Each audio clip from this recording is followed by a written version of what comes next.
I've been using my 280Hz 1440p Alienware monitor for a little over a year now, and I didn't really have any thoughts on upgrading until we actually started covering OLED content on the YouTube channel. But just with overall prices coming down on OLEDs in their performance and just features that they come with to reduce burn-in, it really makes a more compelling reason to get an OLED monitor, and the opportunity presented itself, and I have here my new KTC OLED monitor. So this particular monitor is the KTC G27P6. It has a 240Hz refresh rate, and it's a 1440p resolution, of course, and then a 0.03 millisecond response time. So yes, I actually am downgrading my refresh rate to go from my 280Hz Alienware to this OLED monitor. Obviously, I would say the IPS to OLED is definitely an upgrade, but at first I didn't really want to downgrade to 240Hz since I was already at 280, and realistically the only nice thing would be to go up, but I actually went down though because I didn't think much of the games that I was playing were getting even to 240Hz, so I was like, might as well switch down to 240, get the OLED experience, and kind of give you guys my full review using this monitor for a couple weeks now. So currently on Amazon, you can get this monitor for $519 with a coupon code,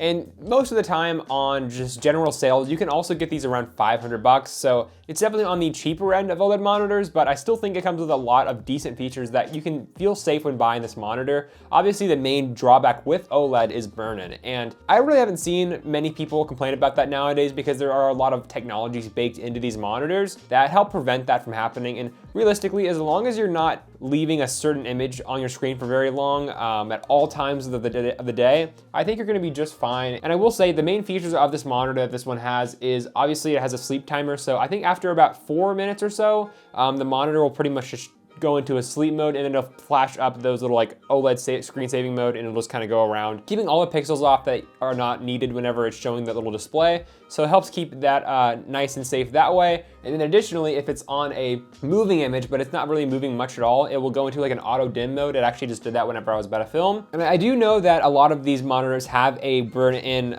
warranty. So in case things do actually burn in prematurely, they have you covered for that. I think KTC is either 3 or 5 years, but even then, that's still a pretty long time. And additionally, they also have like a pixel refresh mode where, especially your static images like your hotbar on your Windows screen, or like if you are playing like a typical game with like a HUD and you have the same thing always on there, it'll usually move pixel by pixel in very, very small increments that aren't really noticeable, which I haven't noticed at all. And that kind of helps them keep them refreshed in a certain way, so you're not worrying about those HUDs burning into your monitor. So again, there's a lot of really, really cool features in OLED monitors and new technology with OLED nowadays that you don't have to really worry about those issues with burn-in as much as you used to. So that's always a nice thing to feel. So those are all the really cool things that OLED monitors do. Now, I will say there's a few things that I've noticed while using this monitor for the last couple weeks, and I wanted to give you guys my more midterm review on it. I didn't want to just like get it home, set it up, and give you my differences on initial impression, because obviously the main differences are color and contrast. The contrast is insane on these monitors. I will say, like, going from an IPS panel for like my entire life pretty much, and then going to an OLED, you're looking at corners of the screens on the games and stuff, and you're like, wow, that's actually true black. That's what they actually envisioned this screen to look like. So it's very, very cool. But I will say the only drawbacks that I've noticed in the few weeks that I've owned it is certain areas on the display. Like if I open up Discord here, it's really easy to see the actual individual OLED pixels. With an IPS panel, obviously it's more of like a full array lighting or like a side lighting, and it becomes a little more smooth because the light is just kind of linear and it goes across the whole screen. But with OLED, each individual pixel lights up. So if you look really closely, you can actually see each individual pixel lighting up the same color. So on a flat array like this, you can actually see more of like a pixelated look. And I didn't know if that was like an update to a game or something, but looking more into each individual like flat colored area here with like a basic color across the whole screen, you can definitely see each individual pixel. It's really not that big of a deal to me. And obviously when you're gaming or you're doing anything else like watching videos, watching TV, or anything really, you're not gonna really notice this, but on your static flat images, you can definitely see each individual pixel compared to like an IPS panel. Now, one of the things I wanna let you guys know about before you consider buying an OLED is also the things that the OLED monitors do to kind of help prevent burn-in, and that's kind of like the main takeaway with just OLED monitors in general now. They are very concerned about burn-in, and obviously that's very important because most of the time your monitors are gonna be on sometimes static images a lot, and it can be very easy, especially with bright colors, to burn into the monitor. So what this monitor does that I noticed even when we first had it in the office was that over here, this is just a flat white background. I usually have dark mode on most of my apps on my web browser, so this doesn't really bother me as much, but if you do look here, the whites on this background definitely are not a full white. They have some weird areas where they're darker than others. Like over here at the top, this whole white area is much darker compared to like down here. I'm not too sure why they have to do that, but I think it has something to do with the fact that burn-in is much more easy to happen on white. So when you have these full white arrays on your screen, it can actually automatically kind of dim certain areas of it. Again, I don't know the exact science behind it, but that is one thing that I've noticed is that pure white backgrounds like this on YouTube, on like a YouTube homepage, or just even on Google Chrome or something like that, you're definitely gonna notice that it's not a full flat white like it would be with black. So if you find yourself with like bright areas on your screen a lot of the times, let's say you don't really like dark mode or anything, OLED monitors may not make the most sense for you, but for me, I'm usually just gaming on my PC at home, and I'm only sometimes searching the web, which is at night and dark mode is always on. So this really doesn't bother me at all. And I haven't really been in many situations where I've noticed this whole white area where it's like dimming in certain areas affecting me.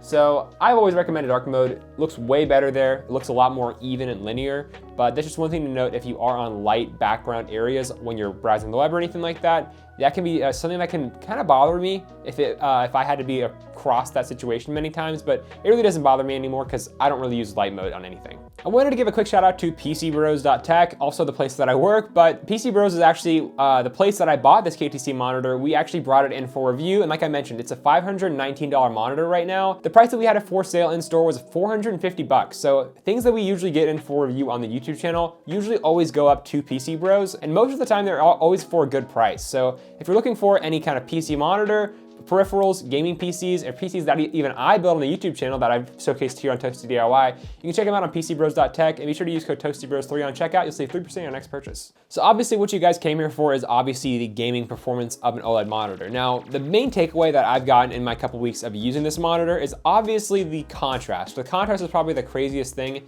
and it definitely looks a lot more lifelike and just real. I mean, this is as good as it gets for monitors right now, and I really think that this might be one of the top 3 or 4 upgrades that I made to my setup in the last couple years, because I didn't think I'd be able to get into an OLED monitor for the price that I did, and getting into one, I really don't think I could go back to just like a traditional IPS monitor. If you are mainly just competitive gaming only, then it doesn't make the most sense to upgrade if you don't like have just a bunch of money to throw away. But I will say, I've been playing a ton of single player games recently. I've just recently finished Black Myth Wukong. There's tons of single player games that I just want to look at the scenery and just admire it and appreciate it. And this monitor is absolutely killing it for that. It's just a really nice looking monitor, and I really can't say much more about it aside from the fact that you really need to experience OLED in person if you really want to get the idea of how good a true black image is, especially on monitors, because that's where a lot of the benefits of OLED come in, is gaming monitors like this. I've been using an OLED TV for around 3 years now in my own bedroom, and I really haven't noticed the big takeaways and differences on an OLED TV compared to a monitor, but the minute that I plugged in this monitor, it was like a night and day difference compared to an IPS. So I definitely think you just have to experience it yourself. I wish there was a better way to portray how nice this monitor looks aside from some few B-roll shots, because it definitely is a crazy experience that you need to try for yourself. So the main question for the video is, should you buy an OLED monitor for yourself? And I think there's 2 use cases in which you definitely should. One, if you're looking just to upgrade your monitor to a more high refresh rate monitor and you're looking to spend at least 350 to 400 bucks, I would 100% recommend that you just save the extra couple bucks and go up to an OLED monitor like this one. 500 bucks is definitely expensive for a monitor, but I really do think it's almost like a no-brainer just to go for it because of just how nice the image is. So if you're looking for an upgrade just to a nicer monitor, I would 100% consider the OLED. And the second reason that you would want to upgrade is definitely if you are a AAA gamer. So if you're like more like an esports gamer where you're playing like Valorant, CS2, Overwatch 2, Marvel Rivals, things like that, you may not really notice a good return on investment from spending the extra 200 bucks on an OLED monitor, because obviously you're gonna have a lot faster response times on IPS and VA panels for a lot cheaper. I mean, sometimes even half the price or even less than half the price. So if you are really just looking for the max price to performance, definitely get like an IPS panel. But if you're looking for a really nice visual experience, if you are watching like TV shows or doing anything other than just gaming, I think it's 100% worth the OLED upgrade because it is just a night and day difference compared to the other panels. And I don't think I'll ever switch back to an IPS.